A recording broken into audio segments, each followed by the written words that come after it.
Alright, this is for Luke from Lukes Bushcraft. He is doing a 50 subscriber giveaway. And in the giveaway is a cold steel tomahawk. So Luke, I'm sure if you subscribe to me, you've done found Luke by now. He's a pretty smart kid. I'll say pretty smart young man. Sorry, Luke. He does pretty good on his plants. He does better with his plants than I do. He's the future to what we like to do. He's on his way to being a real good woodsman. And this is he wanted to know what our 5 favorite bushcraft, woodsman, outdoor things, tools was. I forgot my saw. My Corona saw is one of them. I like that. It's a great tool. It gets, for a small saw, for 20 bucks at Lowe's, it gets its job done. But that's one of them. I'll add something else in its place. So, but my first one, it had to be my my knife. I have three Mize knives I like real well. This one I've been carrying the most. It's got patina. Well, you can tell it is well worn, or well used, not worn. The flat grind goes all the way to 0, so it sharpens easy and it will bite you. California burl, California Buckeye burl, black G10 pins, black liner, about a 5-inch blade. I think it's a brass lanyard hole. Just it's a good feeling, comfortable knife. A little bit of jimping that goes down into the handle, not just up here in the upper part of the blade. It's comfortable. It don't eat your hands. The blade will eat you if you ain't careful. Easy to sharpen. Great all around slicer, dicer. Wasn't made to have the crap beat out of it. I beat the crap out of it, and it's held it. You can see, look at the blade. It's very well used. Very good knife.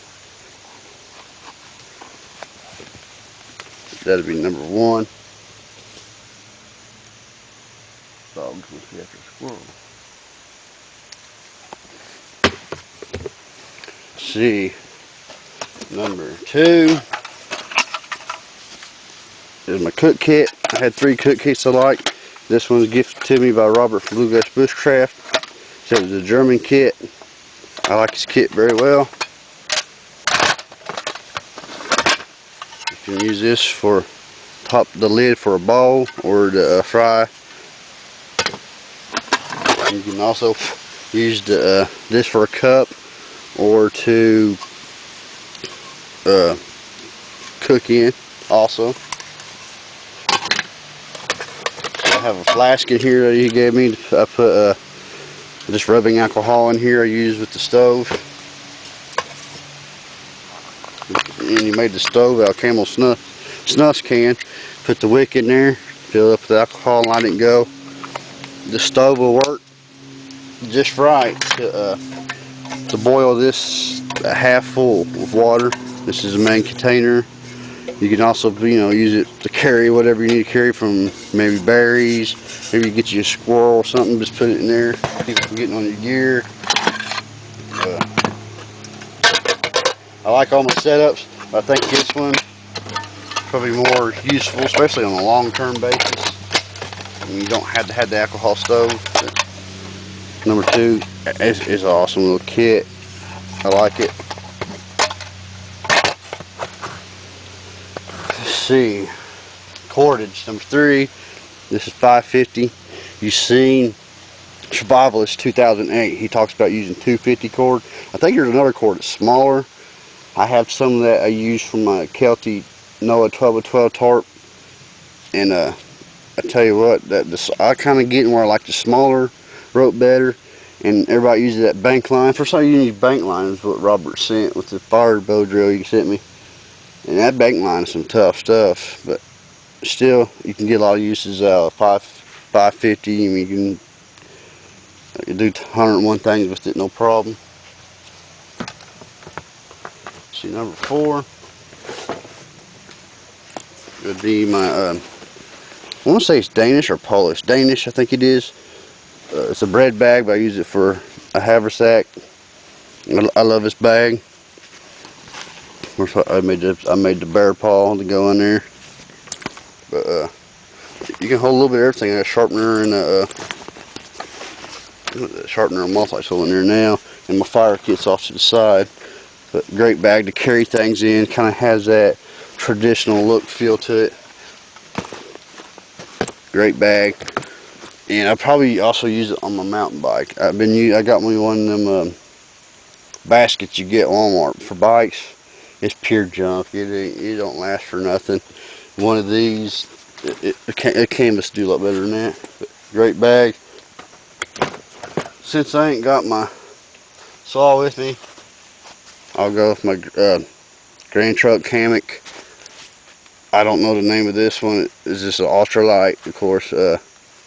Great hammock. Feels it's lightweight, of course. You get in the hammock, man. It's it's sweet, nice. Good old hammock, you know, just to kick back and relax at the end of the day or middle of the day or whenever. But that will be my 5 items right there. Go check out Luke if you haven't checked him out. He's a good kid, or young man, sorry. He's actually, not just saying it, but he's on his way to be a good woodsman. Like I said, he already knows more about plants than I do. That's awesome. He's well mannered. I've never seen him be disrespected or anything like it, disrespectful or anything like that. Just all around pretty smart kid. So go check out Luke from Lukes Bushcraft. That's my 5 items. I hope that works.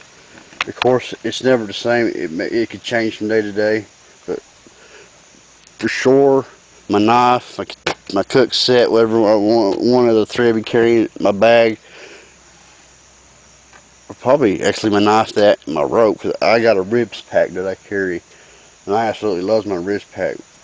Because you can do everything in your wrist pack and keep it on. I mean, working, it's good for hunting, it's good for everything. So, anyway, I'll shut up, and that's that right there. Hope you enjoy.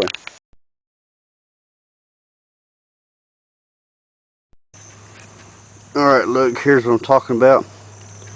With the pole barn, trapper cabin, kind of a mix. Pretty much just a horse stable. That's what it reminds me of, a small horse stable.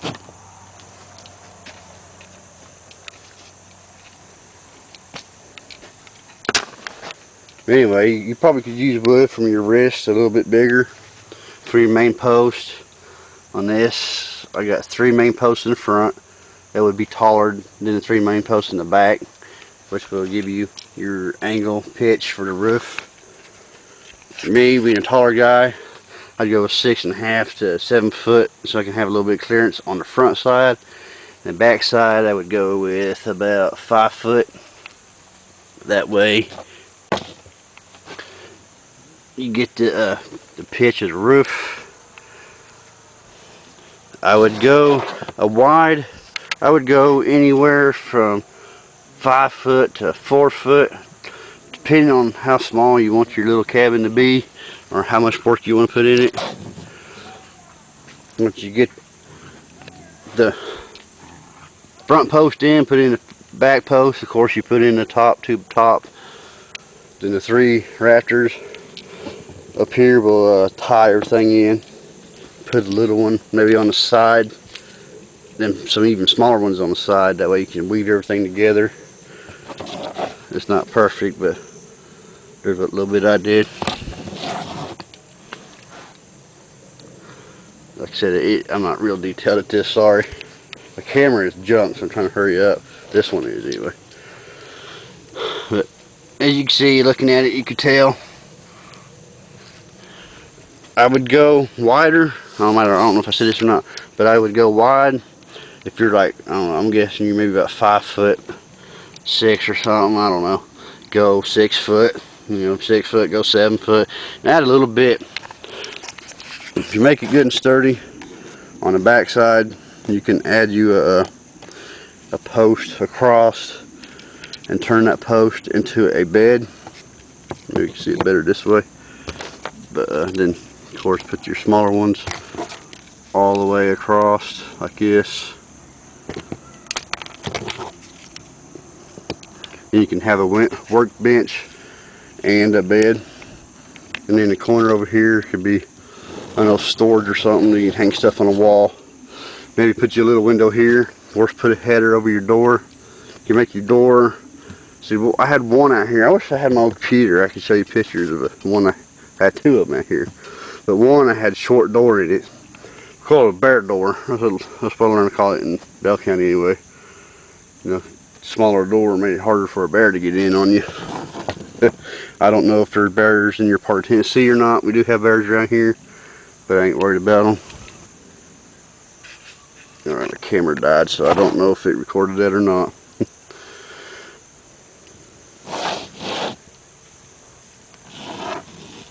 But yeah, simple.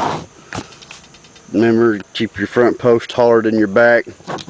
Allow yourself headroom, at least on the front half. You'll get a good decent angle. You don't want to go too flat because you won't shed water and it will rot.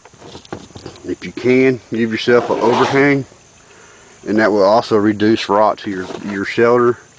If you really want to put the time in it, you want it to last you a little while, take the bark off.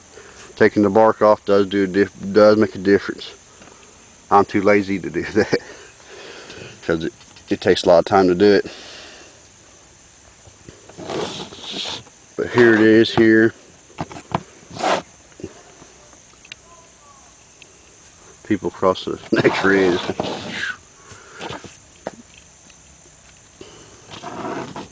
So I might do a little bit more to it and post some more here in a little bit. But here pretty much what I'm talking about. Just basically a small horse stable. Big enough you can build you a raised bed. Or if you get your hand on a hammock, make it strong enough to hang you on a hammock, then you'll have plenty of room. You can move the hammock on whenever you need to. But just a little shelter to keep you out of the weather, have something to go to, something to last a little bit of time.